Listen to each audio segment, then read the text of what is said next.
Malam hari ini secara khusus kita mau belajar sama-sama untuk membangun hati kita secara sengaja.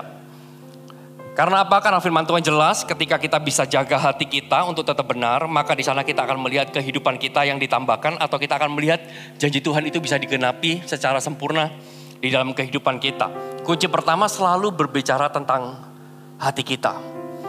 Hari ini saya berbicara tentang hati yang salah jadi dusta, gitu ya. Jadi nggak boleh ada dusta di antara kita. Hati kita harus benar, dan besok pagi di ibadah yang pertama saya akan berbicara tentang 3 gambaran besar tentang sebuah pertumbuhan. Dan ibadah kedua saya akan berbicara dengan tema yang sama, seperti itu ya. Dan mari kita buka terlebih dahulu di dalam Lukas pasal yang ke-6. Lukas pasal yang ke-6 ayat ke-43 sampai 45. Ini sebagai firman Tuhan pembuka. Kunci pertama adalah hati kita. Hati kita adalah dasarnya. Kalau dasarnya benar gitu ya, pasti Tuhan ada di sana untuk memberkati dan menyertai apa yang kita kerjakan. Lukas pasal yang ke-6 ayat ke-43 sampai 45 yang sudah menemukan katakan puji Tuhan. Firman Tuhan katakan seperti ini. Karena tidak ada, katakan tidak ada, pohon yang baik yang menghasilkan buah yang tidak baik. Dan juga tidak ada pohon yang tidak baik menghasilkan buah yang baik. Sebab setiap pohon dikenal pada buahnya. Karena dari semak duri orang tidak bisa memetik buah ara, dan dari duri-duri tidak memetik buah anggur.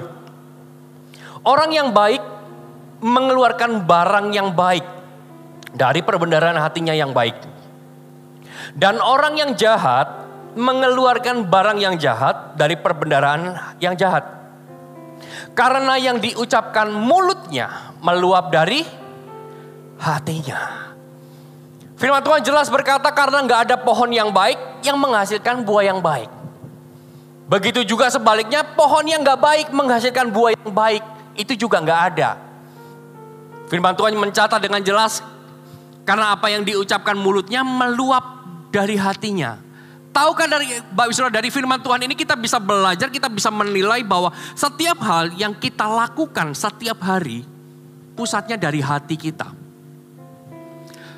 Apa yang kita kerjakan, apa yang kita lakukan, apa yang kita katakan, itu selalu pusatnya dari hati kita. Kalau yang dari dalam ini gak baik, maka yang keluar pasti tidak baik. Pasti tidak baik. Sekalipun orang mendengar apa yang keluar itu terkesan baik, itulah dusta. Makanya firman Tuhan, judul khotbah saya adalah hati yang salah jadi dusta. Kalau yang di dalam ini salah, yang keluar pasti dusta. Kalau di dalam ini salah, yang keluar pasti hanya topeng. Terkesan baik, bagus, tapi gak ada isi, gak ada bobot, dan tidak akan pernah bisa mengubahkan. Kalau yang di dalam baik, maka sebaliknya hasilnya pasti baik. Sekalipun orang bilang itu gak baik, pasti baik. Sekalipun orang bilang, wah itu biasa, tetapi akan tetap mengubahkan. Jadi kalau kita bangun hati kita dengan baik, saya percaya bahwa Anda akan melihat janji Tuhan pasti digenapi sempurna. Makanya kita mau sama-sama belajar. Bangun hati kita secara benar. Bangun apa yang ada di dalam. Karena buah kehidupan kita gak pernah bisa bohong. Buah-buah kehidupan kita gak pernah ingkar atau mengkhianati. Hasilnya gak mungkin dihianatin.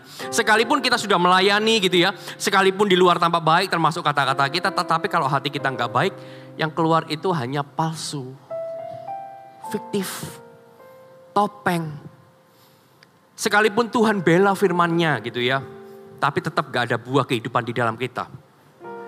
Tuhan pasti bela firman-Nya kok.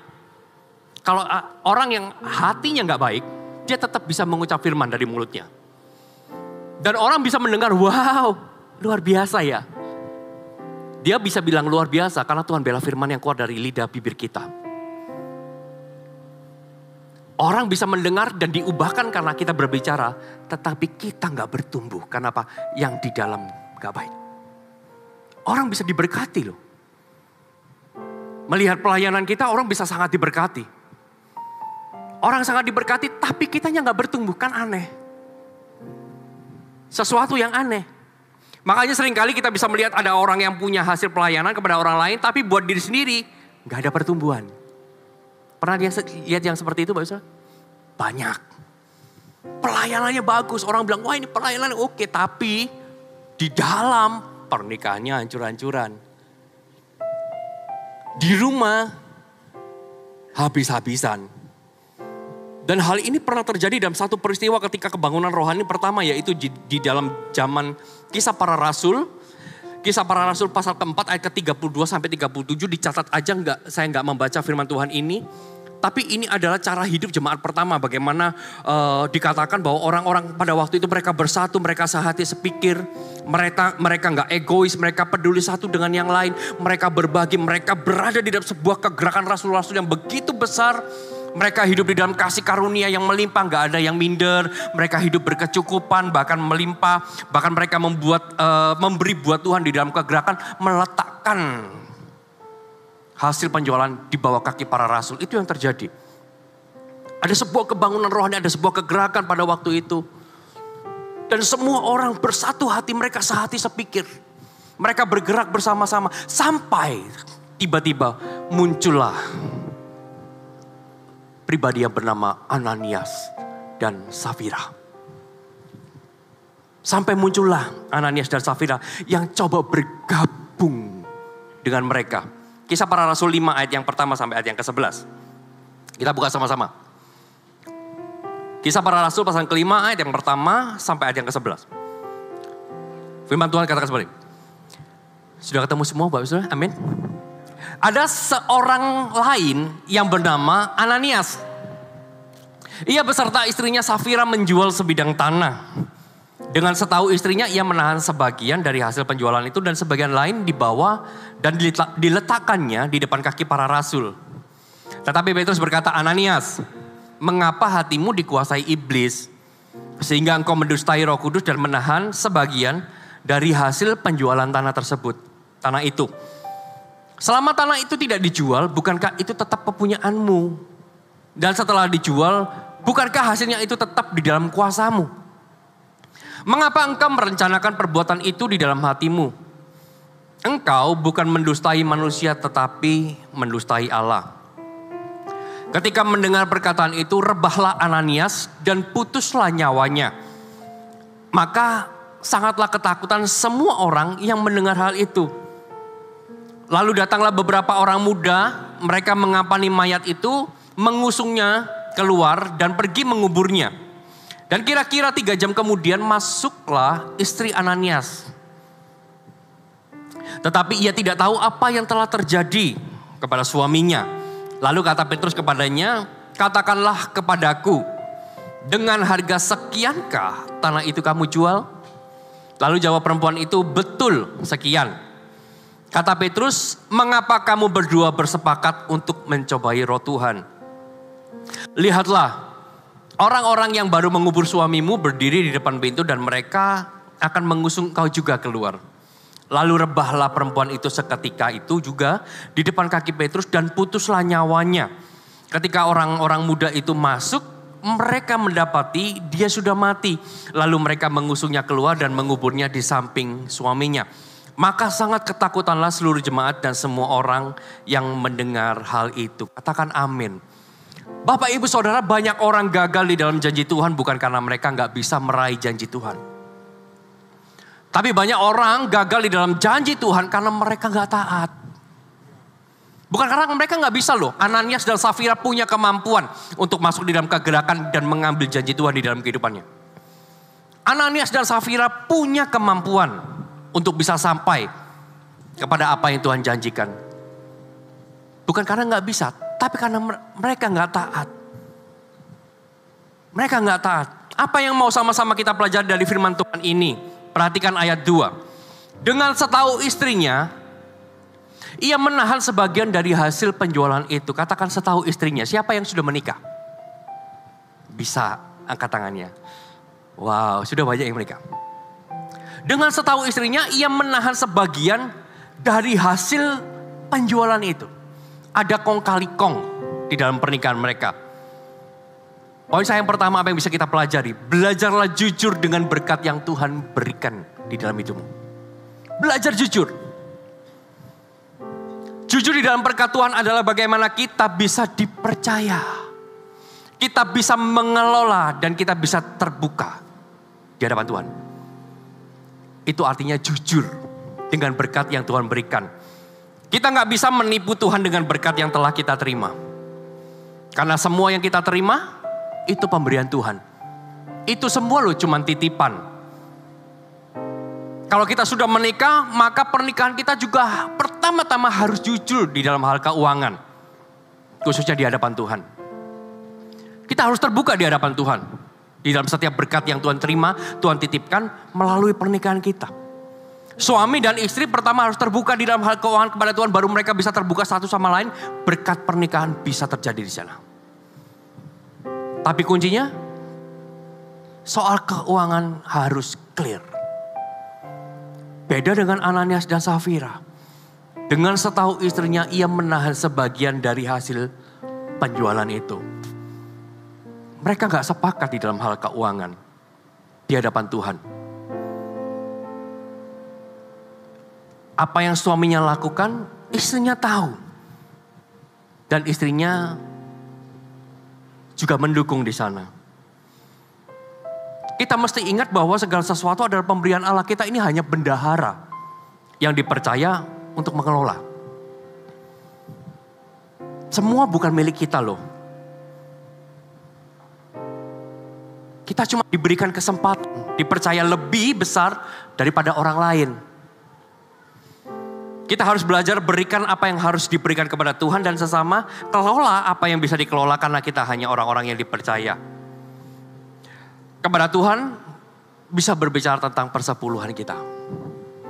Saya singgung, saya gak mau sih khotbah tentang persepuluhan. Tapi saya singgung sedikit karena saya percaya bahwa di tempat ini banyak yang baru hadir.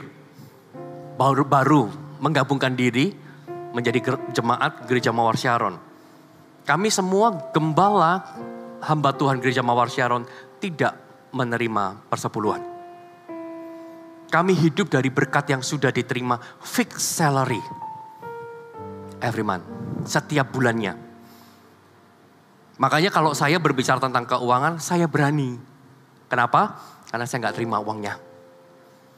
Setiap persepuluhan yang Bapak bisa berikan, langsung ke Surabaya disetorkan. Mereka yang mengelola. Untuk pertumbuhan gereja-gereja dan pertumbuhan jemaat yang ada. Untuk merintis gereja-gereja lokal yang ada. Kenapa saya bisa bilang begitu? Karena saya adalah gembala yang suka merintis gereja juga. Dan biayanya dari sana. Kami gak menerima. Makanya ketika kami hari ini hamba-hamba Tuhan berbicara tentang persepuluhan atau keuangan, please jangan salah respon. Kami gak terima uang Anda.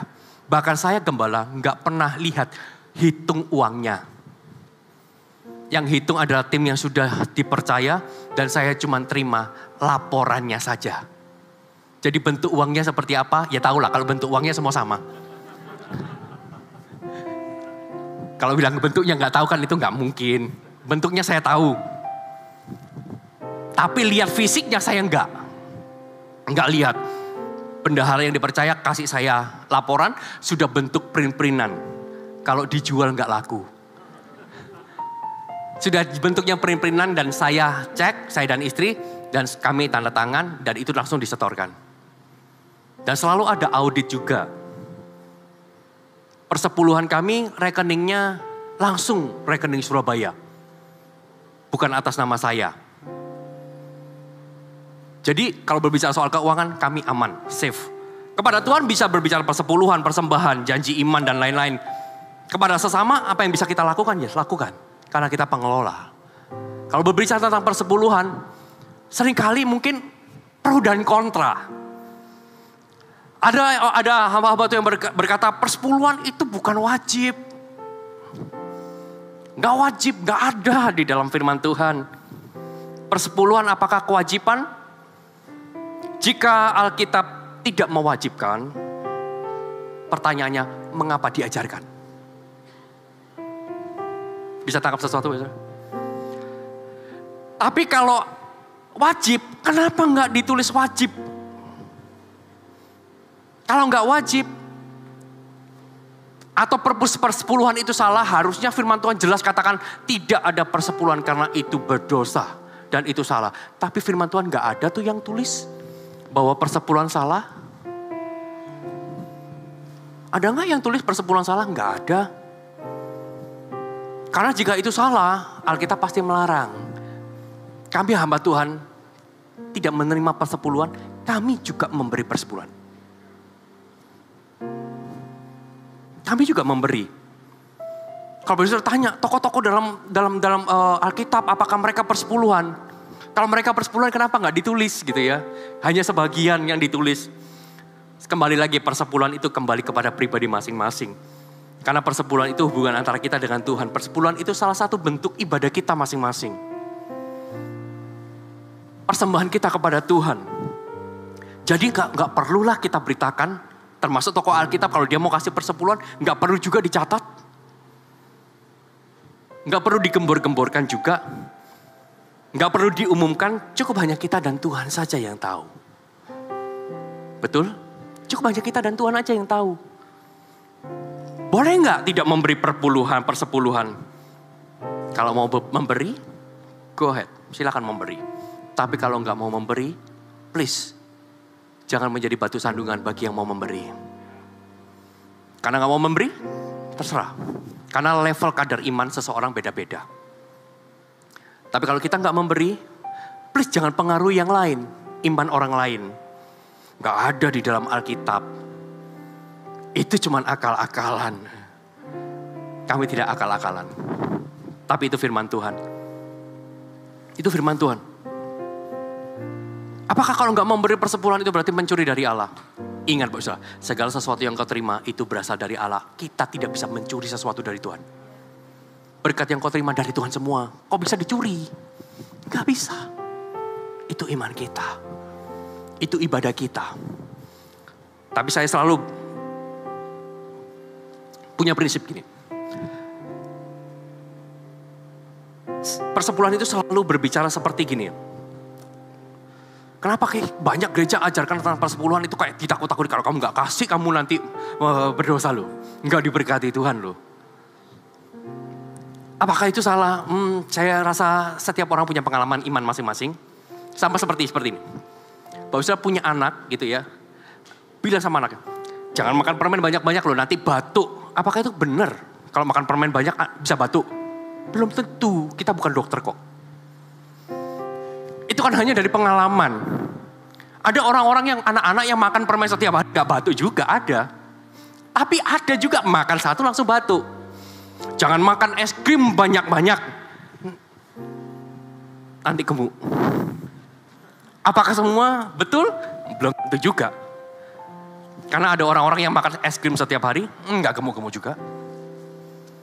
Kita bisa berkata kepada anak kita karena pengalaman kita. Apakah itu semua benar? Belum tentu. Belum tentu.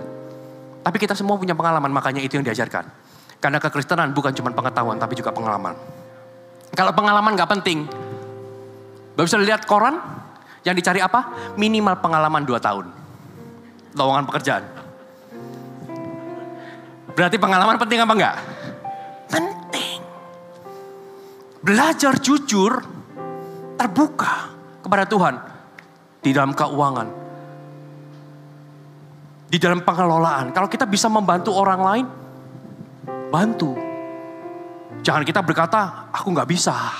Padahal kita mampu melakukannya. Bukankah firman Tuhan di dalam Amsal? Kalau engkau bisa melakukan kebaikan, jangan tahan kebaikan. Kepada orang yang layak menerima. Yang pertama jelas berbicara tentang kita harus belajar untuk jujur dengan berkat Tuhan yang diberikan. Karena ketika kita jujur, kita akan dipercaya lebih besar. Yang setuju katakan amin. Lalu yang berikutnya ayat ketiga. Apa yang bisa kita pelajari? Ayat ketiga. Tetapi Petrus berkata, Ananias, mengapa hatimu dikuasai iblis? Sehingga engkau mendustai Roh Kudus dan menahan sebagian dari hasil penjualan tanah itu. Pengennya Ananias dan Safira itu memberi semua. Tapi apa daya, hatinya gak mampu. Pengennya kasih semua, pengennya ikut. Tapi apa daya, firman Tuhan katakan, kenapa hatimu dikuasai iblis? Iblis yang pegang hatinya. Iblis yang pegang hati. Siapa yang pegang kendali hati kita? Dialah yang menentukan arah hidup kita. Siapa yang pegang kendali? Dia yang arah. Tuh, saya kan pria, Pak. Imam, kepala rumah tangga. Pasti yang akan memimpin. Belum tentu. Pria memang kepala, tapi istri itu leher. Yang mengarahkan kepala kita. Lebih powerful mana? Kita kepala, kita imam. Tapi istri leher yang membuat kita menengok ke kanan dan ke kiri. Dan itu terjadi di dalam kehidupan Ananias dan Safira. Itu terjadi. Tapi dari sini kita bisa belajar.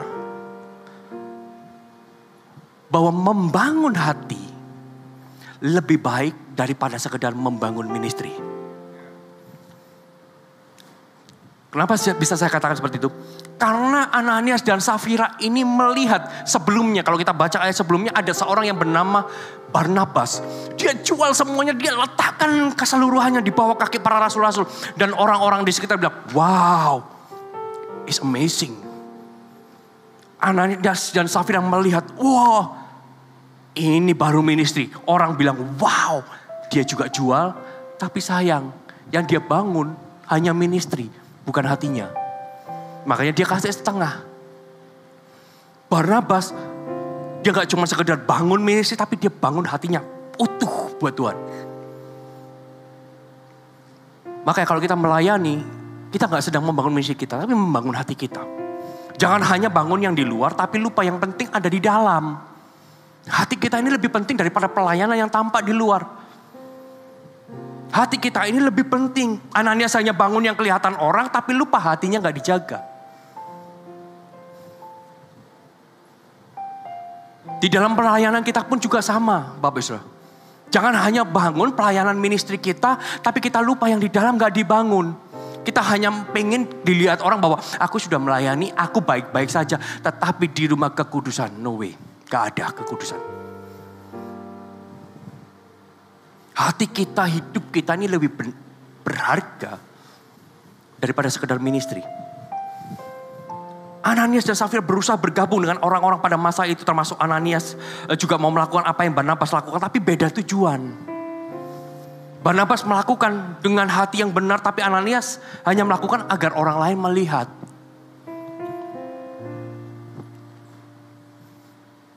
Bangun apa yang ada di dalam hatimu. Kita gak boleh jadi orang yang ikut-ikutan, hanya sekedar ikut-ikutan agar orang lain bisa mengakui kita. No.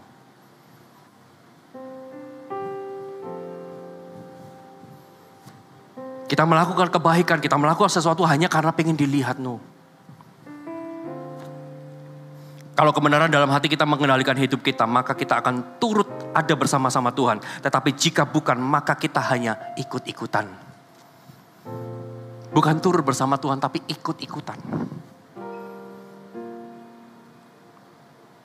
Bangun hati kita. Lebih daripada bangun ministry. Amin. Amin. Berikut yang ketiga. Ayat yang keempat. Selama tanah itu tidak dijual, bukankah itu tetap kepunyaanmu? Dan setelah dijual, bukankah hasilnya itu tetap dalam kuasamu? Mengapa engkau merencanakan perbuatan itu di dalam hatimu? Engkau bukan sedang mendustai manusia, tapi mendustai Allah. Dari ketiga ini kita, dari firman Tuhan di ayat keempat ini kita bisa belajar sesuatu. Dikatakan selama tanah itu gak dijual, bukankah itu tetap punyamu? Tapi ketika dijual, seharusnya itu bukan lagi punya kita. Betul kan? Kalau kita menjual sesuatu, laku, yang dijual punya kita. Bukan kan? Punya orang yang membeli kan? Tapi firman Tuhan di sini dicatat bahwa bukankah itu tetap kepunyaanmu dan setelah dijual bukankah hasilnya tetap di dalam kuasamu.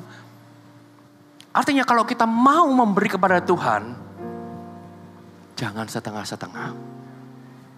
Jangan setengah-setengah dalam mengatur persembahan kepada Tuhan. Persembahan bukan soal money, tapi soal kita. Karena firman Tuhan jelas di dalam Roma 12 ayat yang pertama, karena itu saudara-saudara demi kemurahan Allah, aku menasihatkan kamu, supaya kamu mempersembahkan tubuhmu sebagai persembahan yang hidup, yang kudus, yang berkenan kepada Allah, dan itu adalah ibadahmu yang sejati. Ini berbicara tentang ministry juga. Membangun hati penting, yes. Tapi ministry juga perlu loh kita bangun. Tapi ketika kita membangun ministry, jangan setengah-setengah. Jangan bersetengah-setengah dalam mengatur persembahan bagi Tuhan.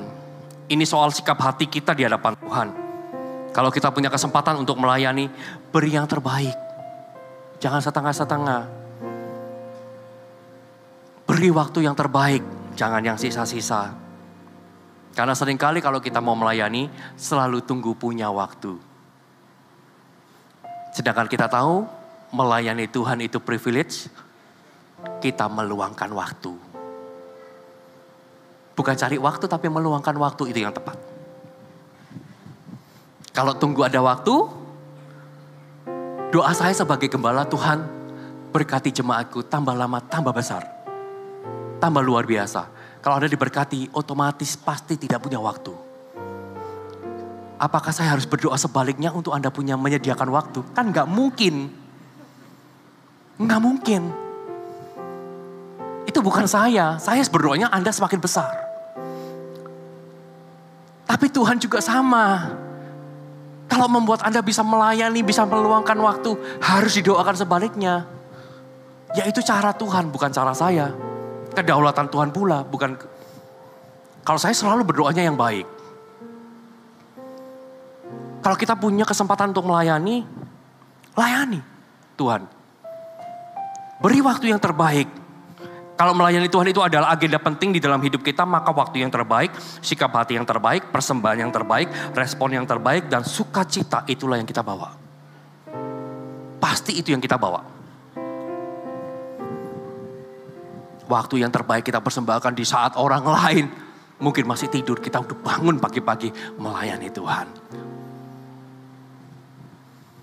Kasih waktu yang terbaik di saat orang lain mungkin bisa pergi, orang di dunia sana, di luar sana bisa pergi liburan, bisa pergi malam mingguan, kita Sabtu ibadah di tempat ini. Kasih yang terbaik. Allah gak pernah terkagum-kagum pada pelayanan kita. Oleh sebab itu ketika kita datang ke dalam rumah Tuhan, hadirat Tuhan, jangan kita menjadikan pelayanan sebagai tujuan akhir kita.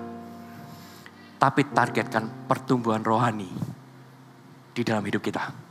Itu tujuan Anda melayani di tempat ini. Amin. Dan yang terakhir, ayat 9. Kata Petrus,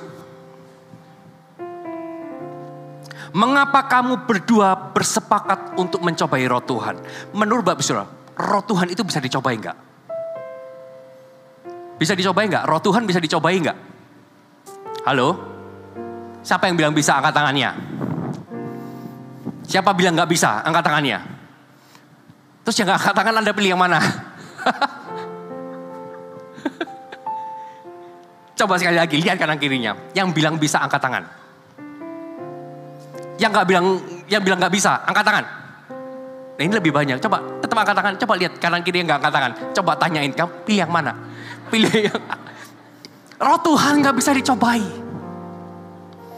Karena apa? Loh, karena dia maha tahu. Karena dia maha tahu, dia maha sempurna. Dia maha segalanya. Mana bisa manusia mencobai Tuhan? Mana bisa manusia mencuri sesuatu dari dia? Gak bisa. Tapi mereka bersepakat mencobai Tuhan. Apa yang bisa kita pelajari? Kita bisa menipu manusia tapi gak bisa menipu Allah. Apa yang kau lakukan bisa menipu manusia. Sungguhan. Di hadapan pemimpin engkau bisa baik, tapi tidak di hadapan Allah. Di hadapan Tuhan, firman Tuhan katakan semua kita telanjang. Gak ada yang ditutup-tutupi. Makanya ketika kita melayani dengan hati yang gak baik, Tuhan tahu sekalipun saya gak tahu. Kalau saya tahu, lebih enak Bapak Ibu Saudara. Bisa dengan mudah pulihkan. Tapi kalau Tuhan tahu itu yang bahaya. Kenapa? Karena Tuhan gak bisa dibohongi. Apa yang kita lakukan hari ini Tuhan tahu. Casing bisa ditipu tapi hasil akhir tidak akan pernah bisa menipu. Anda mau masuk di dalam janji Tuhan. Anda mau mengalami janji Tuhan. Anda mau mengalami berkat Tuhan. Anda mau mengalami kelimpahan. Anda mau mengalami kemurahan. bangun apa yang di dalam sama seperti apa yang Tuhan lihat. Halo, amin. Amin, kita sepakat Bapak Ibu Saudara malam hari ini. Mau bangun apa yang ada di dalam kita. Sehingga nanti akhir tahun. Dari visi dreams and vision. Saya percaya mimpi itu akan jadi kenyataan. Visi itu pun juga akan digenapi di dalam hidup Anda. Berikan kemuliaan buat Allah kita. Mari saya undang semua bisa makin berdiri.